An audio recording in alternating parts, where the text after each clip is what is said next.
In question 6, we have 1,3-dimethyl-benzene. So this is a 1,3-dimethyl-benzene. So 1, 2, 3. Because if you go the other way around, 1, 2, 3, 4, 5, that 1, 5 is going to be bigger than 1, 3. So 1, 3 is the correct name. What you have done is you have done a substitution here. So you have done a substitution. This is what you call the type of reaction, because this is as stated in the AS introductory chemistry, the terminology. The mechanism is going to be electrophilic substitution. In the current A2 syllabus, you will learn this as Friedel-Crafts alkylation. Friedel-Crafts alkylation is not the mechanism. It is not the type of reaction. It is the name for the specific reaction there. And then this next one is what you call Friedel-Crafts acylation. So that thing there is Friedel-Crafts acylation informing that acyl group there. You must have done a substitution again. Your type of reaction is substitution, but your mechanism is going to be electrophilic substitution on the benzene ring.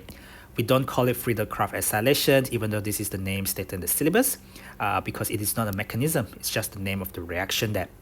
So the rest of it, you have done another electrophilic substitution there. So the very last step 3, the type there again is substitution, as you have substituted another 2 hydrogen on the benzene ring with NO2 and NO2. This mechanism is again electrophilic substitution, but in each of these electrophilic substitution, you have used a different electrophile in order to substitute onto the benzene ring. Here you have used an alkyl group. Here you have used an acyl group. Here you have used an NO2+. So let me just write that down. You have introduced an NO2+. You have introduced a COCH3, an acyl group. This is called an acyl group. And as for step 1, you have introduced carbocation and alkyl group. This is alkylation. This is acylation. This is nitration, nitro group. Okay. Now, the only byproducts of step 2 is HCl. That is because you kick out the H+, and then you kick out the Cl- from the acyl chloride. So suggest the reagent that was used. It has to be CH3COCl. They are not asking for the formula. They are not asking for the name. You could have given the formula like that, or you could give the name, but the name has to be correct. It is a 2-carbon acyl chloride. The name is called ethanoyl chloride. If you choose to give the name, it has to be spelled properly. I would always go for the formula unless I have no choice. The next question suggests the type of reactions occurring in both step 2 and also step 3.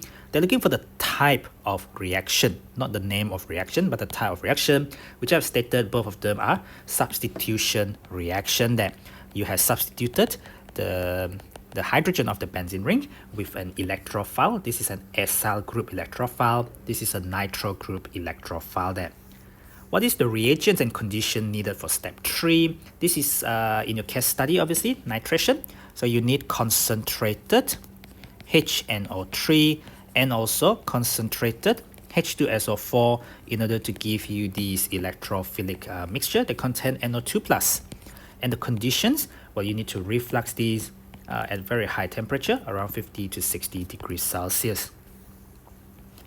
Suggest the structures of the two products when A is reacted with alkaline aqueous iodine. Alkaline aqueous iodine is the classic iodoform test. So iodoform test will give you a yellow precipitate. This yellow precipitate is triiodomethane. You also know it as iodoform triiodomethane there. And where does this carbon come from? It comes from this methyl ketone. So it's a test for CH3CO or CH3CHOH.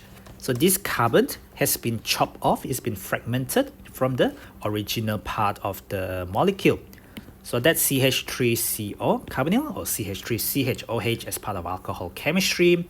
What do we have in A? We have this mass ketone there because we have this CH3CO. So what is being fragmented will be this bond here. So you know that thing there will be lost as CHI3. So what you will get then is you will oxidize the ketone essentially, and you will get a carboxylic acid. However, you are in basic condition because it has to be done in alkaline aqueous iodine. What you will get will be the carboxylate salt. So what I can do is, this is blah blah blah. So let me try and draw the product on this side, on the left hand side. Nothing wrong with the nitro group, so it will not react. Nothing wrong with the alkyl groups, they will not react. So what will react is this thing here. So the CH3CO, now you have O minus, and you are in alkaline aqueous conditions.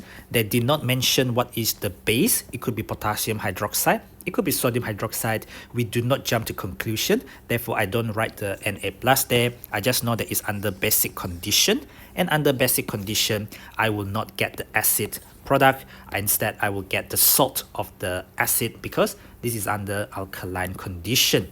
We don't know whether it's Na plus or K plus. They never mention what alkali they use unless you assume. An assumption can be dangerous unless you know exactly what you're assuming there. Okay, triiodomethane, this is called the iodoform. This is the yellow precipitate. It comes from that CH3 group that has been fragmented from that methyl ketone CH3CO, get chopped off there. The ketone get oxidized somehow. Under these conditions, you get a carboxylic acid that get deprotonated to give you the salt under alkaline condition, and that terminal carbon there become iodoform yellow precipitate. Some more chemistry here. So 1,3-dimethylbenzene, you can also use it as a starting material, and you react that to form dicarboxylic acid. So this was 1,3-dimethylbenzene, and now you get 1,3 is that 1,3? How do I name it? This one should be benzoic acid. I guess this is a dibenzoic acid. 1,3-dibenzoic acid. So a CO2H bonded to a benzene is called benzoic acid. I've got 2 CO2H on a benzene at position 1 and 3. This one on the other hand is called 1,3-diphenylamine because, you know, amine bonded to a benzene is called phenylamine. So what I get is diamine, but they are both phenylamine, so it's 1,3-diphenylamine. Now this going to this, the arrow matters, so focus on the arrow. So this is right going to left. So what happened is loss of oxygen, gain of nitrogen. Look at the nitrogen atoms. It gains hydrogen, it loses the oxygen.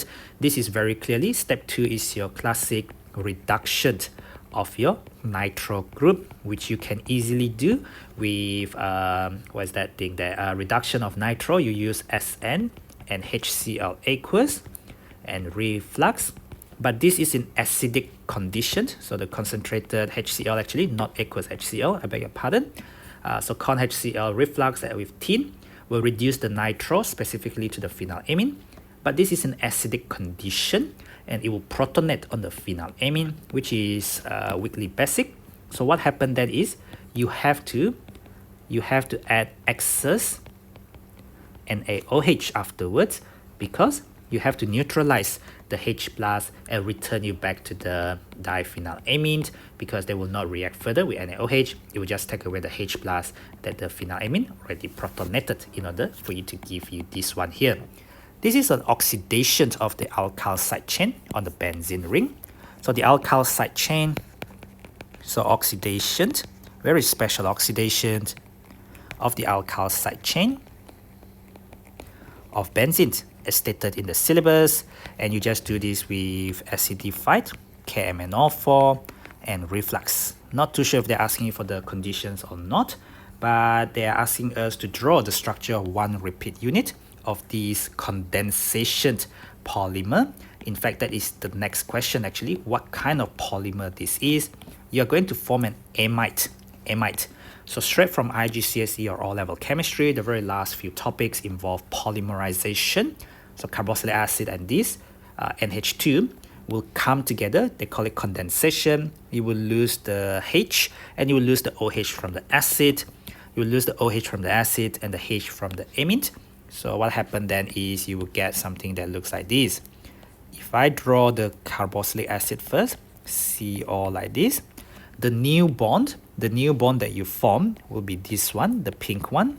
And this new bond is connected to the orbit of the molecule, the NH. And then this is bonded to something else. And then the other one is bonded to something else.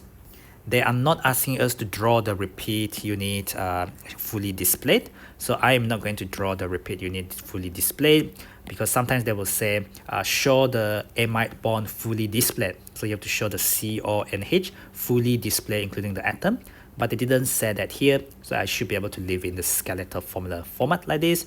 This is from the dicarboxylic acid. This is the new amide bond that you form.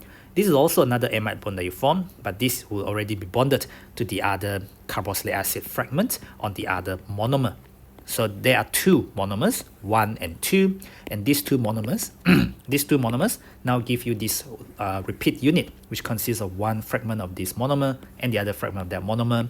You get amide bond formed as a result of condensation reaction. This is a condensation polymer. In this condensation reaction, two molecules come together and you kick out a small molecule, because in your syllabus, you will know that condensation is a two-step mechanism. Condensation is two-step. The first step is what you call nucleophilic addition from the AS chemistry, and then elimination of a small molecule, which is usually water. But then, you can eliminate H2O or HCl if you use things like acyl chloride instead of the carboxylic acid, because acyl chloride is far more reactive compared to carboxylic acid. Here you use carboxylic acid, and so you're not going to kick out HCl, you're going to kick out water. The carboxylic acid lose the OH, they combine with that H there, you will get water. I will just write down H2O as the formula there, because they didn't ask for the name, they just asked for what is the product. I could just give the formula there. What is the reagents and conditions for step 2? Step 2 was the reduction of the nitro group of benzene into phenylamine. In the old syllabus, they used to just stop there, but I am pretty sure in the 2022 syllabus, they are now far away that students know that this is basic group, and they will protonate if you just do it in con HCl, and as such you have to neutralize the excess HCl by using excess NaOH, so that you will take away the H plus from the phenylamine that will get protonated previously, and then only then you will get the free form of the acid, and only then you will get the free form of this diphenylamine there. So I'm just gonna copy paste that so that I don't have to write. Actually, I can write the whole thing. This is reduction of the nitro group of nitrobenzene. So as I did mention, we can start off by talking about tint and concentrated HCl. They also want the condition, so reflux that. Then very importantly, then you have to add excess NaOH so that you can neutralize all the concentrated HCl and give you back the phenylamine form. In this next question, suggest how and why the properties of the polymer might change if you replace some of the diamine with 1,3,5-triaminobenzene.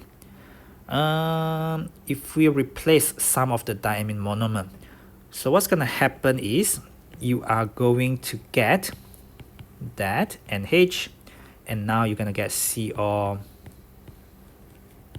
What's going to happen? What is going to happen? So that thing there, it looks like it's going to be bigger because it's going to extend in this direction. It's going to extend in this direction.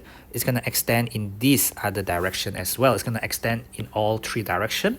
Previously, it will just extend in two directions, here and here. So it will change the structure, I guess. How and why the properties might change? Well, we have extra NH2 group that can polymerize with the dicarboxylic acid in another direction. So what we can see here is that when they polymerize this way, we get a symmetrical structure, right? When we get a symmetrical structure, I wonder what I can say. I wonder what I can say. I will get amide, and this thing are amides. So amides has lone pair on the nitrogen. Yes, they are not basic or acidic. In fact, they are neutral. Amides are neutral. And we know that amides can form hydrogen bond because you have hydrogen bonded to electronegative nitrogen. They can form hydrogen bonds among the layers of the polymers. So the fact that you are branching out with more of this polyamide group, because you can form more polyamide in the other direction, I can imagine that hydrogen bond will be stronger. So the properties will make it more soluble in water, I guess. Maybe. All right. Polymerize with dicarboxylate in another direction. More polyamide group or more amide group can form more hydrogen bonds, can form stronger hydrogen bonds between themselves.